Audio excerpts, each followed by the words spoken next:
อุ๋งอิงช่วยบรรเทาความเจ็บปวดจากโรคได้จริง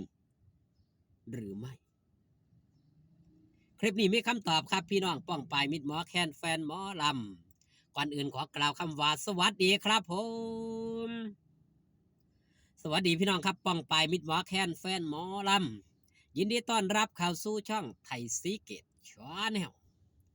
สวัสดีไปยังแฟนคลับเอฟซีลาดหน่อยอุ๋งอิงแฟนคลับเอฟซีสาวหน่อยเพชรบันแพงสู้ขู่สู้คนเด้อครับเด้อมือนี้ครับคิ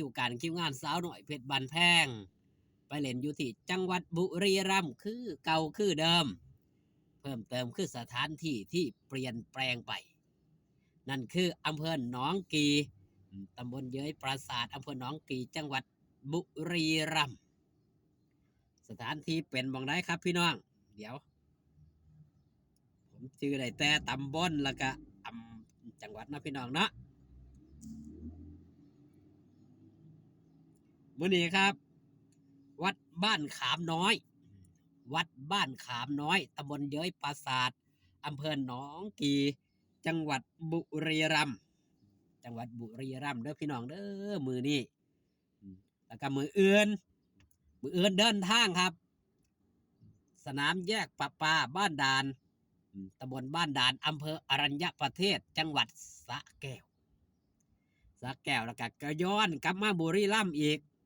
วัดชนะตารามตำบลชำนิอำเภอชำนิจังหวัดบุรีรัมย์ย้อนไปย้อนมาอยู่นี่แหละครับพี่น้องบุรีรัมย์ช่วงนี้ถือว่าสาวหน่อยเพชรบันแพงได้ไปเยี่ยมได้ไปเยือนทั้งกำพุ่นพี่น้องอยู่ใกล้ก็อย่าลืมไปให้กำลังแรงเชียร์แรงใจเด้อครับเด้อสำหรับหลานหน่อยอุ้งอิงถือว่า2-3สนามที่ผ่านมาสุรินทร์บุรีรัมย์นี่อาญะครับสนามกวางต่อกวางคนกระเต็มอาญะว่ากันว่าสนามแตกล้านเป็นจริงสำหรับคิวงานสาวหน่อยเพชรบานแพงผู้นำทีมงานศิลปินผู้นำทีมงานนั่นคือลาดน้อยอุ้งอิงยิ่งณปัจจุบันนี่สวยวันสวยคืนได้ผลิตภัณฑ์ดีๆจากยังครับจากผู้เป็นพ่อนี่ละเป็นผู้อำนวยการผลิตออกมาเองเป็นแบรนด์สินค้าของสาวน้อยเองนั่นคือยูพรีเมียมหันมาฟังเรื่องราวครับพี่น้องสิ่งที่มันเกิดขึ้นมือขึ้นที่ผ่านมาเนาะมีแฟนคลับ FC ทางด้านต่างประเทศครับพี่น้องแฟนคลับ FC ทางด้านต่างประเทศนี่คือคนนี้ครับฝรั่งจากสวีเดนมีอาการเจ็บป่วยที่ว่าเป็นโรคที่บ่อยากเป็นไผๆก็บ่อยากเป็นโรคนี้ครับเป็นโรคนี้มันลำบากนั่นคือมะเร็งระยะแรกบ่ปานใดนะครับนี่ระยะสุดท้ายแต่ได้กำลังใจจากลาน้อยอุ๋งอิงลาน้อยอุ๋งอิงไปแสดงหมองได้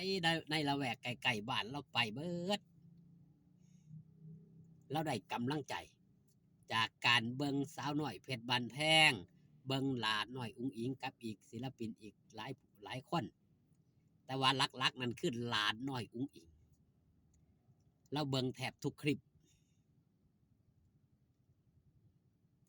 พี่น้องก็อาจสิได้ยินได้ฟังเนาะทั้งช่องรักช่องใหญ่แน่ทั้งช่องเสียนนแน่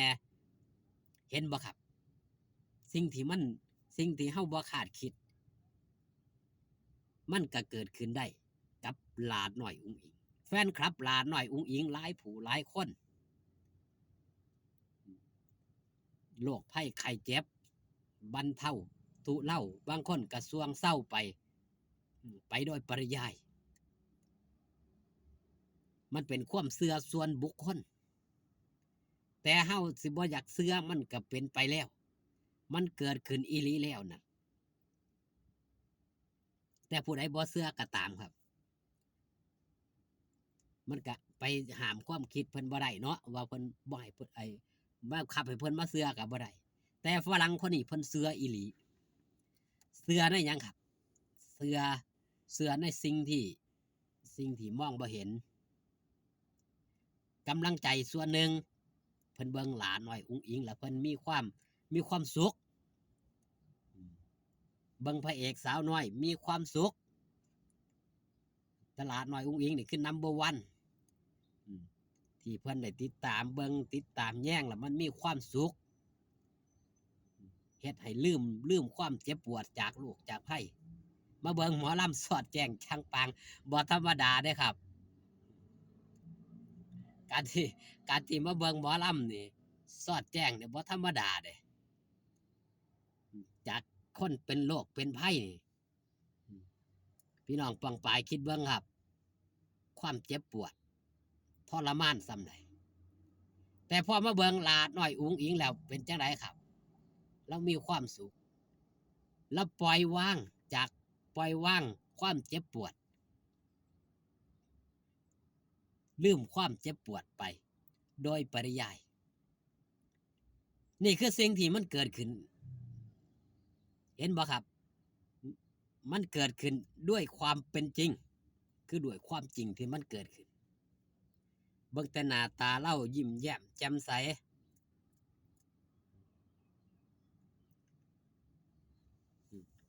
หน้าตาเรานั่นยิ้มหน้าตาเราดีขึ้นนะครับสีภรรยาแล้วกับบรรยายให้ฟังเราเป็นจังสันเราเป็นจังซี่เราติดตามสาวน้อยมาโดนเติบแล้วติดตามหลาน้อยอุ๋งอิงมาโดนเติบแล้วเราว่าเราเบิ่งแล้วมันมีความสุขนี่คือความสุขทางใจโรคภัยไข้เจ็บถ้าเฮาบ่ไปทุกข์กับมันปล่อยว่าง่ายๆครับปล่อยว่างเนาะเราปล่อยว่างมาหาความสุขดีกว่าเมื่อไรมาหาความสุขพ่อกับคนที่เฮ็ดให้เรามีความสุขแล้วก็มีรอยยิ้มมีพลังในการต่อสู้ชีวิตต่อสู้กับโรคภัยไข้เจ็บตัวนี้นี่คือสิ่งอัศจรรย์